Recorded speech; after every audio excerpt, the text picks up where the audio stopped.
कापुराची वाट ओवाळू तुझला स्वामी ओवाळू तुझला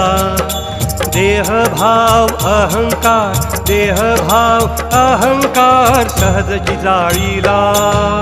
कापुराची वाट ओवाळू तुझला स्वामी ओवाळू तुझला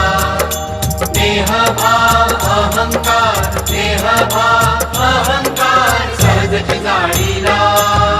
दया क्षमा शांती उजळली ज्योती स्वामी उजळली ज्योती स्वयं प्रकाश